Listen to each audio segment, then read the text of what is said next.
Hey there, Star Wars Legion folks. Welcome back to Dice Commando for another Lazy Legion Sunday. So yesterday I spent the day at Gongai Games playing in an 800.3 round tournament. So today I'm doing a recap of that event.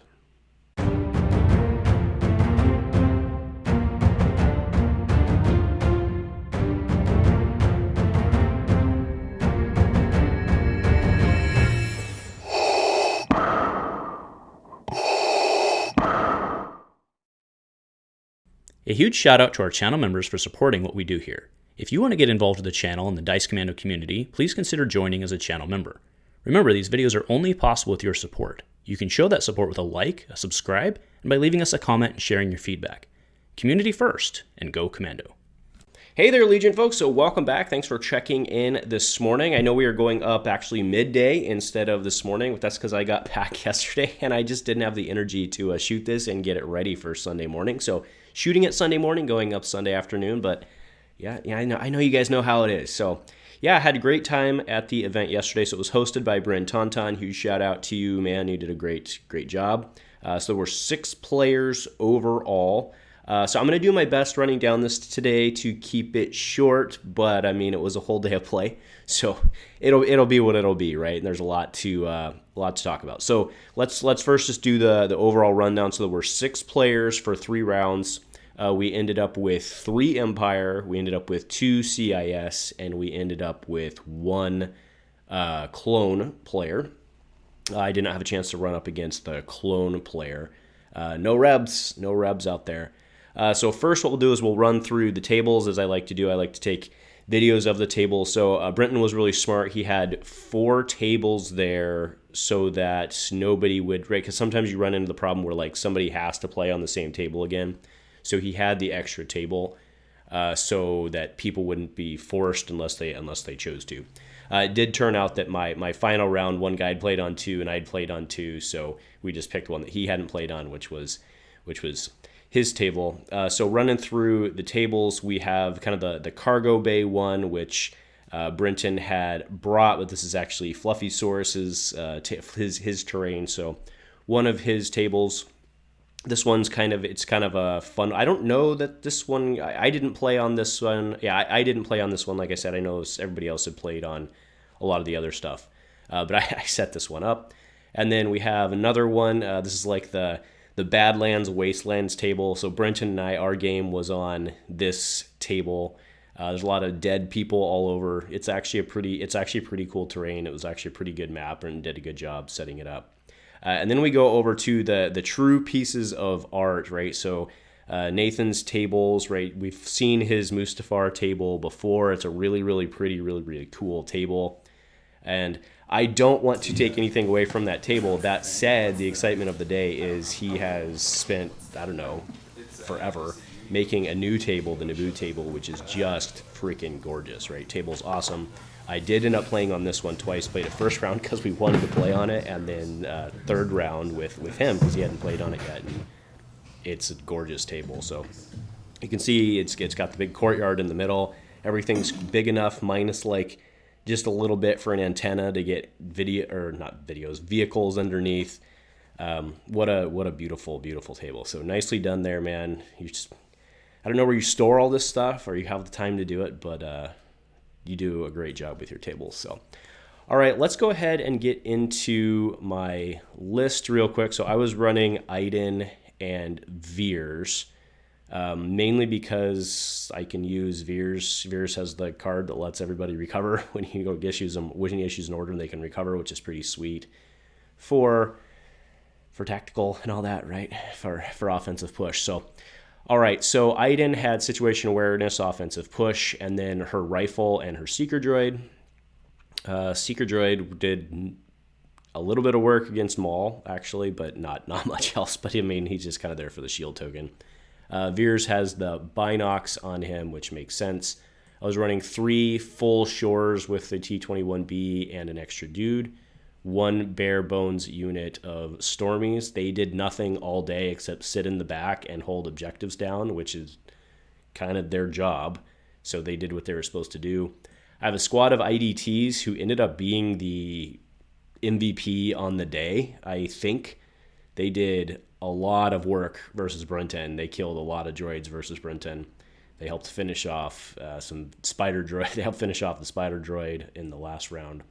ISF, so this was my first time getting Inferno Squad on the table. So with Del and Gideon, obviously. Offensive, Hunter, I just wanted to try on them. I got a lot of aims, which with them with Marksman convert. And they also had Recon Intel, which did not get used. Neither of the Recon Intel, so I have Recon Intel on Iden as well. Whoops, too far. I have it on Iden as well. And yeah, so it did not get used the whole day. And then Scout Troopers, just bare Scout Troopers, which you guys could see from my video, or sorry, from my background, that I'm using the alternate print ones from DFD that I've printed up to match my Shore Trooper army. So anyway, that was my list. So I ended up going 2-1 on the day overall. The first round was against Pat, so it was an Empire, not really a mirror. So he was running Vader. He's running Op Vader with 2 officers, and then 5 squads of stormtroopers with the white machine gun, right, the T-21, and then he had the stormtrooper captain on it, right? So I've gotten used to Brenton. Brenton does the play where he runs the specialist for the extra aim, which is really cool. But he was running the stormtrooper captain, which really hurt because he could ignore suppression for one time around, and for 5 times, but once per each, and it really mattered, right? It really did matter. So and then he rounded out his army with 2 sniper squads.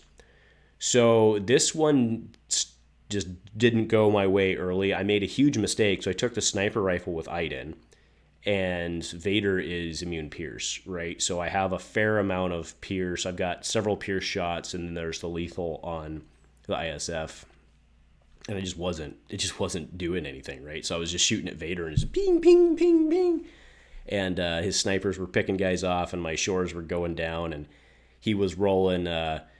I think he was rolling like 50% on the white dice, and it just went south real quick. It was kind of funny. We played pretty slow, but it didn't feel like it. But all of a sudden they're like, yeah, it's like we've got 45 minutes in round, and we're like, we're only 2 rounds in. What the heck's going on? So I don't know. Maybe we were just having too much fun on the really awesome Naboo table. But yeah, that one went his way very quickly. I mean, that was a dumb play. I should have just taken a repeater for more dice. But yeah, that's how it goes. So he took that one down. My next round was against Brentauntaun over on the casualty table, I guess we call it, right? And this was one where it didn't go his way. I wasn't rolling especially well, but his droids were just not hitting. So, and then I had been able to, it kind of went, well, actually that's true. It went my way early because I was able to get 2 droid squads down to basically like 1 or 2 guys left. And then his other droid squads just couldn't hit the broadside of a barn. So I had most of my force going into, I think, round 2 or 3 until he was able to get Maul in position. And then over the course, it was like I said, it was pretty hilarious because he hadn't done really anything. And then Maul got into position, and within the next 3 rounds, Maul took out 17 minis, right? Is that right? Yeah, because all that was left was 1 shore. And all those shores died because of Maul, right? So Maul took out a shore squad, Maul took out another shore squad, and then he took out most of the shore squad. Now, Brenton had also, so Brenton was running Dooku. I should tell you about his list maybe, huh? That might be smart. So he was running Dooku and Maul and his whole droid line, as well as a team of Magnas. And he moved Dooku into position. So I had Iden and the ISF kind of in the middle, and I was kind of flanking with the IDTs, which was great because once he moved Dooku in and he engaged the ISFs, I issued Iden her standby order. So she shot and she took out, I think she took out the last Magna. If not, I got the Magnas down to where somebody else could take them out. Actually, I do. I think my snipers dropped them. But I think Iden mostly chewed through them, and then my sniper dropped the last guy. and the ISFs were coming around the back, and they basically just started chewing away because I could split fire, right? And I just started chewing away on droid squads, and he kind of just had to start running away. So we were playing intercepts on that one. So I had my stormtroopers in the back just doing their thing. The rest of my guys were just in the middle, kind of causing problems because you only have to be within range one of that. And eventually he eventually had to move Dooku in. He engaged. I gave Iden the standby, and then when Dooku finally killed, he attacked to kill ISF. Iden popped him out, right? Because Iden could activate and then shoot again. So I got 2 activations out of Iden that both were mostly kill shots. The IDTs were basically didn't get shot at the whole time, I think, and they were just kind of moving around, pinking people away. And I got my tax strike turn off, which did bad things too, right? So he did nullify on the tax strike. That's when he moved in and engaged Dooku, which was a nice move because he basically nullified Inferno Squad's tax strike turn.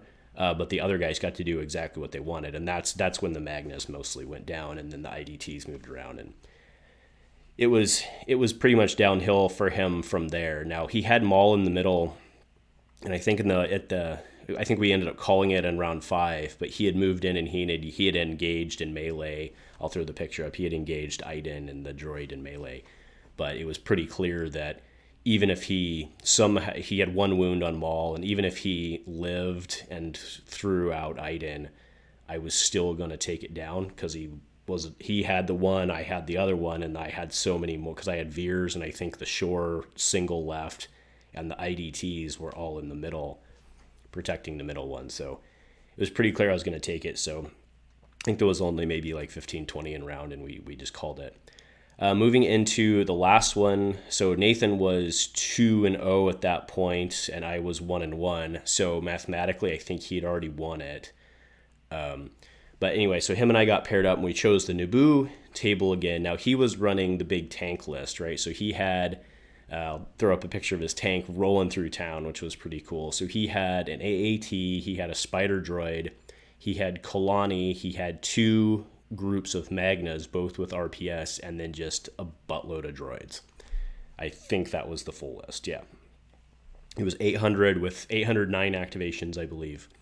And this game did not go his way, right? I was doing what I was supposed to do, but his tank may as well have been rolling white dice, right? It's supposed to roll red dice, and he just...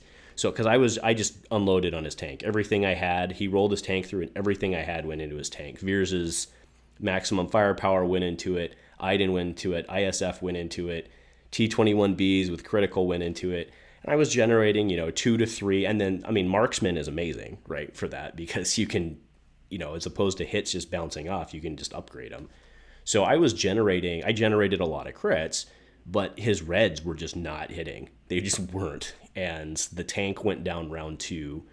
He had healed it twice, so it effectively had, because it has 9. I made a joke at one point. I was like, it has 11, right? And he's like, no, it has 9. And then he healed it twice, and I was like, yep, now it has 11. So I just poured a buttload in that. My IDTs, again, I had around the top. They put a couple into the spider droid, and then when the tank went down, Iden was able to turn and drop the spider droid, and that... I think so both of those were off the table, I think round 3, I think. The spider droid did what you'd expect it to do because it rolls white dice, but the AAT should have... He only got 2 shots off with the AAT. Well, 2 activations, which is 4 shots, but he just was not rolling there. And then the rest was just but then again, once that went down, that was all of my activations, and he had exactly 90,000 droids left on the table. And... he did a pretty good... he did a good job. Let's be clear. He's the superior... he's the superior player. I believe he had the superior list. Just didn't... RNG be RNG sometimes, right? And it just didn't go his way. So and then we ended up calling it a little bit early because I had to go run the Fab tournament. But I do think probably I would have ended up winning it. He had one... He could have gotten some Magnas in and locked some people down. But I think probably, because I think Kalani had a couple wounds on, so I was going to pop Kalani off and then just move and get in base contact for the end, right? Because on that one, we were playing key position, so it was just all about the end, the end sprint. Because, again, my guys had one lockdown. He had a droid squad in back with his lockdown on his side, so it was all about the middle position, as it often is. And so I was just going to pop people off and run, and that's what he was going to do, right? So, but I think I would have ended up getting it, so... We called it, so I ended up 2-1 on the day, which was pretty cool, right? Last tournament I did, I had 1 win, so now I have 2 wins. So, yay, we're improving, yay me. So, anyway, that's pretty much it for the rundown. It's kind of funny when you think about it. I mean, it is what it is, right, with the dice. But I think Legion does a pretty good job of balancing out. I mean, there's obviously RNG because there's dice, but I think it does a pretty good job overall of balancing it out. But it's pretty hard when you're in the moment to be like, all right, I should take 3 hits here and you take 7. Or I should be able to deliver, 5 or 6 hits here and you just whiff, right? So it's hard not to focus in on those moments, especially when you're Nathan and your red dice are just not rolling, right? So that felt bad, but it felt great for me because I got that damn tank off the table, but... that was too bad because, again, I think he's a superior player. But either way, I had a great time yesterday. That's what I was there for. I mean, whole day of Legion is a lot. My shoulder was killing me at the end, and I thank Nathan for saying that. He's like, man, you spend the whole day hunched over. He's like, my back is killing me. I was like, oh, good. I was starting to feel like an old man. So, I mean, maybe I still am, granted, but my shoulder's still killing me this morning. So anyway, the things we do for nerd games, I guess. So anyway, folks, that's the rundown. Thanks for tuning in. I'll throw a link to the list. I mean, why not? But it's not like the world's greatest list, right? I mean, I just have fun. I really like Iden. I really like Iden. Her, I know I just said I was going to sign off, but one last comment on Iden, right? Her ability to run either of her guns is really cool. I really wish you could flip between the two, but I realize it's not like Cassian's gun where it's configurable. I realize they're 2 different guns, but that was... being able to take the infinite pierce is pretty cool. But then you don't really infiltrate her. So the repeater with critical and then the impact is pretty nice, right? So, I mean, again, that did a lot of work against that tank because I was basically generating, because she also surges to hit, right? So surge to hit with her marksman is crazy good, right? Because if you roll a surge, so you roll a surge and you get critical as it is with the repeater. And then if you have another surge, she surges to hit, and then you can turn that into a crit, right? So I was generating pretty consistently with her 5 dice. I was generating 2 or 3 crits, right, into the tank. And then he should be rolling 1 to 2 of those off, right? And he wasn't, right? But, 5 dice generating 3 crits is pretty good, right? 2 to 3 crits is pretty good. It's better than pretty good. It's really good. So she's really fun. I really like Iden. I really like Iden. That's why I bought the Inferno Squad to go with her. I don't feel like I got a ton of use out of them, so I think I need some more practice with them. But I've been having a lot of fun with Iden. So anyway, I'll go ahead and wrap it up. What are we at? Oh, it's not too bad. Could have been worse. So anyway, thanks for hanging out with me on what is likely going to be a Sunday afternoon by the time I get this up. And if nothing else, folks, go Commando.